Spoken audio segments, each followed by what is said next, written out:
প্রথম দুটি ম্যাচ জিতে টানা 4 ম্যাচে হারের মুখ দেখল খুলনা টাইগার্স।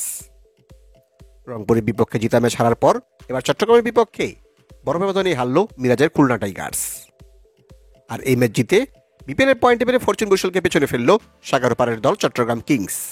তো চলুন দেখে নেই খুলনা বনাম চট্টগ্রামের মধ্যকার বিপিএলের 22তম ম্যাচ শেষে পয়েন্ট টেবিলে কোন দল কোথায় অবস্থান করছে।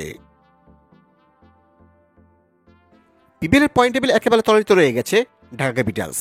এখন পর্যন্ত 8 ম্যাচ খেলে তারা জয় পেয়েছে 1 ম্যাচে, হার তাদের 7 ম্যাচে।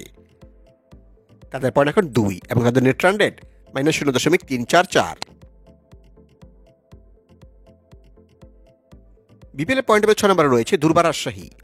এখন পর্যন্ত 6 ম্যাচ খেলে তারা জয় পেয়েছে 2 ম্যাচে, হার তাদের 4 ম্যাচে। তাদের পয়েন্ট এখন 4 এবং তাদের নেট রান রেট -2.117।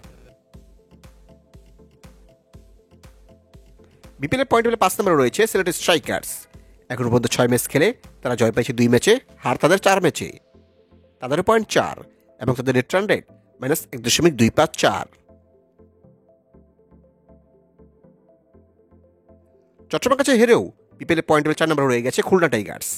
এখন পর্যন্ত 6 ম্যাচ খেলে তারাও জয় পেয়েছে 2 ম্যাচে, হার 4 ম্যাচে। তাদের পয়েন্ট 4 এবং তাদের নেট রান রেট -0.107। বিপিএলের পয়েন্ট টেবিলে আবার 3 নম্বরে নেমে গেছে ফরচুন বরিশাল। এখন পর্যন্ত 6 ম্যাচ খেলে তারা জয় পেয়েছে 4 ম্যাচে, হার তাদের 2 ম্যাচে। তাদের পয়েন্ট এখন 8 এবং তাদের নেট রান রেট +1.067। খুলনাকে হারিয়ে বিপিএলের পয়েন্ট টেবিলে আবার 2 নম্বরে উঠে এসেছে চট্টগ্রাম কিংস। এখন পর্যন্ত 5 ম্যাচ খেলে তারা জয় পেয়েছে 4 ম্যাচে, হার তাদের 1 ম্যাচে। তাদের পয়েন্ট এখন 8 এবং তাদের নেট রান রেট +1.587।